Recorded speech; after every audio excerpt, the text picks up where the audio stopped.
A e ke pyetur ndonjëherë veten se si do të ndryshojë mënyra jonë e të udhëtuarit kur të hyjnë në fuqi rregullat e reja për bagazhin e dorës në vitin 2026?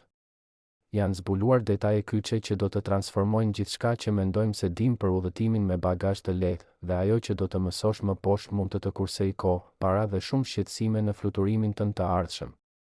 Industria ajrore po përgatitet të prezantojë një paketë ndryshimesh që do të transformojnë mënyrën se si pasagerët udhëtojnë me bagazh dore, dhe pak njerëz i njohin këto rregullore aq mirë sa ata që bashkëjetojnë me to çdo ditë. Një stewardess me më shumë se një dekadë përvojë, e mësuar të shohë evolucionin e rregullave dhe sjelljen e pasagerëve, ka zbuluar detaje mbi rregullat e reja të bagazhit të dorës që do të hyjnë në fuqi në vitin 2026. Bëhet fjalë për një paketë masash që premton të përmirësojë efikasitetin në bord, të reduktojë vonesat dhe të vendosë rregull në një hapësirë që, për vite me radhë, ka qenë burim debatesh, stresi dhe konfliktesh të heshtura në ndarjet e sipërme. Ti kuptosh këto rregulla që tani do të thotë të parapërgatitesh, të planifikosh më mirë çdo udhëtim dhe të shmangësh surprizat e pakëndshme te porta e embarkimit, ku shumë pasagerë zbulojnë tepër vonë se valixhet e tyre nuk përputhen me atë që lejohet. Një nga transformimet kryesore për vitin 2026 është miratimi i një standardi ndërkombëtar të unifikuar për masat, diçka që linjat ajrore janë përpjekur ta zbatojnë pas sukses për vite të tëra. Stewardesa shpjegon se deri më tani çdo kompani ajrore vendoste kufijtë e saj, gjë që i detyronte udhëtarët e shpesh të mbanin mend masa të ndryshme ose të rrezikonin që bagazhi t'u refuzojë në momentin e embarkimit. Me rregulloren e re, përmasat e pranuara do të jenë identike në çdo fluturim komercial ndërkombëtar, duke eliminuar konfuzionin dhe duke promovuar një përvojë shumë më të rrjedhshme.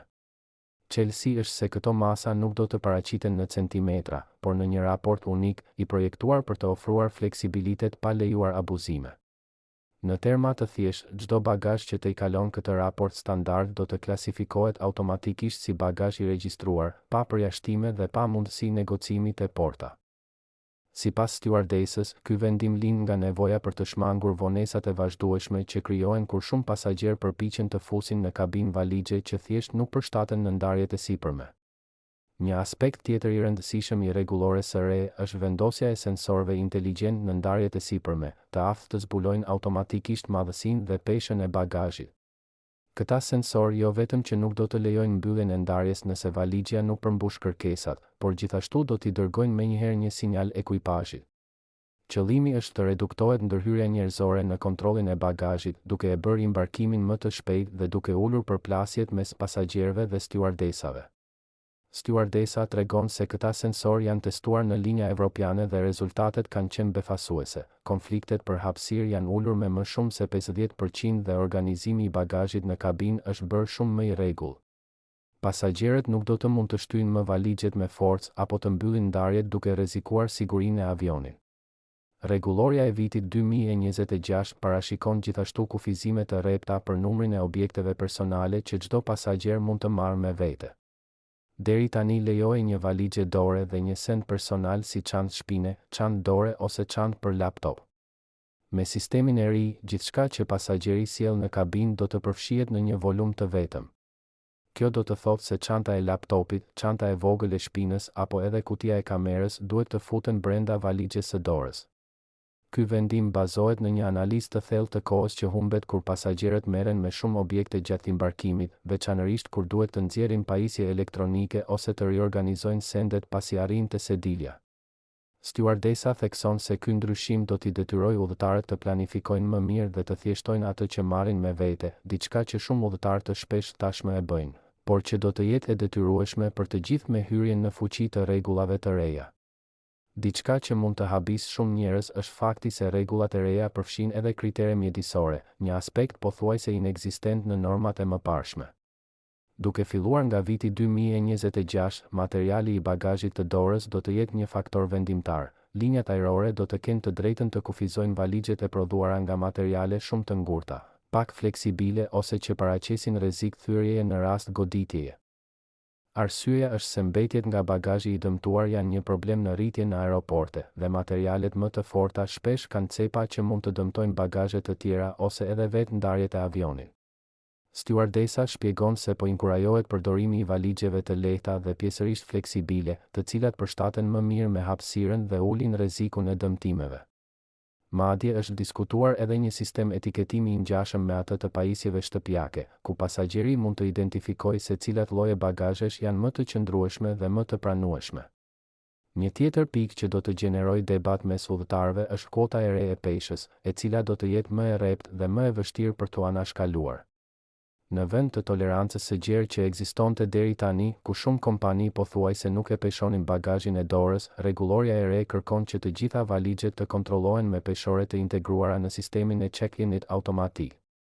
Për më tepër, do të ketë kontrolle të rastësishme përpara embarkimit dhe sensor që do të vlerësojnë nëse valixha e tejkalon peshën e lejuar kur vendoset në ndarjen e sipërme. Nëse konstatohet tejkalim, ajo valixhe do të dërgohet detyrimisht në bordin e poshtëm dhe pasagjeri do të duhet të paguajë tarifën përkatëse, pa asnjë përjashtim. Stewardesa thekson se kjo mas nuk synon të bezdisë udhëtarët, por të shmangë rreziqet e sigurisë që lidhen me bagazhe shumë të rënda, të cilat mund të bien nga ndarjet gjatë turbulencave.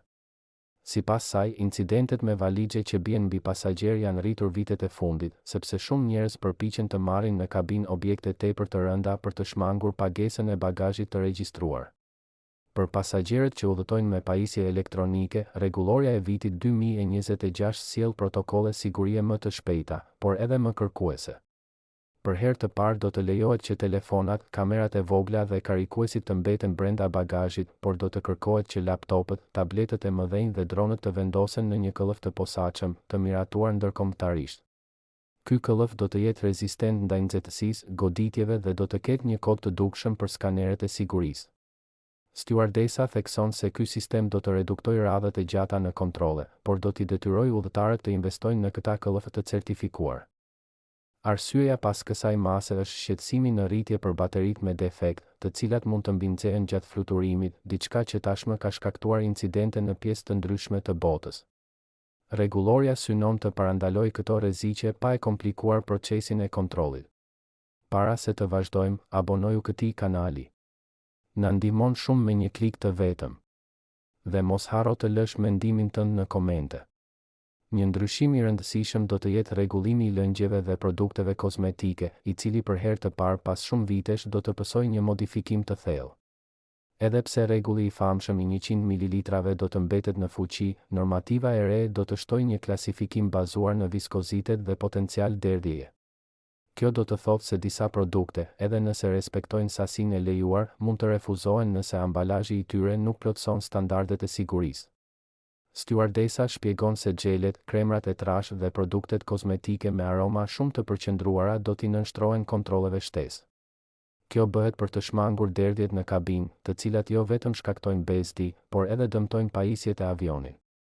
Shumë pasagerë mendojnë se rregullat për lëngjet janë të egzageruara, por ekuipazhi përballet shpesh me situata ku një derdhje e vogël mund të dëmtojë lexues sediljesh, butona, ekrane ose qilima që janë shumë të vështirë për t'u pastruar. Një nga ndryshimet më të përfolura do të jetë kufizimi i bagazhit të butë shtesë, si çanta blerjesh, xhaketa voluminoze ose sende që tradicionalisht pasagerët i mbanin në dorë për të shmangur llogaritjen si bagazh. Me rregulloren e re, çdo objekt që pengon rrjedhën e lëvizjes drejt sediljes do të konsiderohet pjesë e bagazhit të dorës dhe duhet të futet brenda hapësirës së caktuar. Kjo përfshin pallto shumë të rënda, batanie udhëtimi, jastëk jo të kompresueshëm dhe suvenire të blera në aeroport. Stewardesa shpjegon se, megjithse artikujt e blerë në zonën duty free do të vazhdojnë të lejohen, edhe ata do të duhet të përputhen me sistemin e ri të volumit të vetëm. Kjo do t'i jap fund praktikës së zakonshme të përdorimit të qeseve duty free për të transportuar sende shtesë që ndryshe nuk do të pranoheshin. Rregulloria përfshin gjithashtu një element pak të diskutuar, por jashtëzakonisht të rëndësishëm, lëvizjen brenda kabinës gjatë embarkimit. Deri tani, pasagerët kishin liri të qëndronin në këmbë ndërsa vendosnin bagazhin, gjë që shkaktonte bllokime në korridore dhe vonesa të konsiderueshme. Duke filluar nga viti 2026, pasagerët do të kenë një kohë të kufizuar për të vendosur bagazhin në ndarjen e sipërme. Nëse e tejkalojnë këtë kohë, do të duhet t'i dorëzojnë bagazhin ekuipazhit për ta dërguar në bordin e poshtëm. Stewardesa sqaron se kjo rregull nuk synon të nxitojë ata që veprojnë normalisht, por të shmangë vonesat e shkaktuara nga pasagerë të papërgatitur. Kjo do të detyrojë çdo udhëtar të ketë pranë vetëm gjërat e domosdoshme dhe ta organizojë bagazhin siç duhet para se të hipë në avion. Sa u përket pasagjerëve që udhëtojnë me fëmijë të vegjël, rregulloria e vitit 2026 do ta thjeshtojë transportin e karrocave të palosshme dhe çantave të bebeve, por do të vendosë rregulla të qarta. Karrocat do të pranohen për sa kohë që plotësojnë standardet të caktuara për palosje të shpejtë. Çantat e bebeve do të lejohen pa zënë pjesë të volumit të caktuar për të rriturin, por duhet të përmbajnë vetëm sende thelbësore për fëmijën. Stewardesa tregon se ky ndryshim synon të ndihmojë familjet pa kompromentuar hapësirën e pasagjerëve të tjerë dhe të shmangë abuzimet, kur disa individ përdornin çanta të mëdha duke pretenduar se ishin për fëmijë, kur në fakt nuk ishin. Në fluturimet e gjata do të ketë edhe një politikë të re për ruajtjen e sendeve nën sedilje, e cila do të kërkojë që çdo objekt i vendosur aty të mos pengojë qarkullimin e ajrit apo pajisjet e sigurisë të vendosura në dysheme. Kjo vjen sepse shumë çanta të buta bllokojnë sensorët e zbulimit të tymit ose kanalet e ventilimit, duke rrezikuar sigurinë. Stewardesa pohon se kjo do të kërkojë valixhe të dizajnuara me sipërfaqe më kompakte dhe të përforcuara, diçka që prodhuesit tashmë po e integrojnë në modelet e tyre të reja të destinuara për vitin 2026.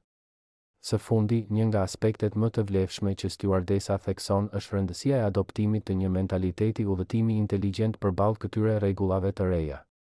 Rregulloria e vitit 2026 nuk synon ta ndërlikojë udhëtimin, por të reduktojë fërkimet dhe të përmirësojë sigurinë. Çelësi do të jetë të mësosh të paketosh në mënyrë më strategjike, duke përdorur organizator, duke hequr dorë nga sendet e panevojshme dhe duke zgjedhur cilësinë mbi sasinë. Përvoja tregon se pasagjerët që udhëtojnë lehtë, me bagazh të optimizuar dhe duke respektuar rregullat, përjetojnë udhëtime shumë më të qeta. Nëse ky informacion të ndihmoj të përgatitesh për ndryshimet që po vijnë, mos harro të vendosësh një pëlqim, të abonohesh në kanal, ta ndash këtë përmbajtje me udhëtar të tjerë dhe të lësh një koment duke treguar se cila rregull të habiti më shumë ose çfarë pyetjesh dëshiron të sqarojmë. Faleminderit që qëndrove deri në fund. Shihemi në videon e radhës. Udhëtim të mbar.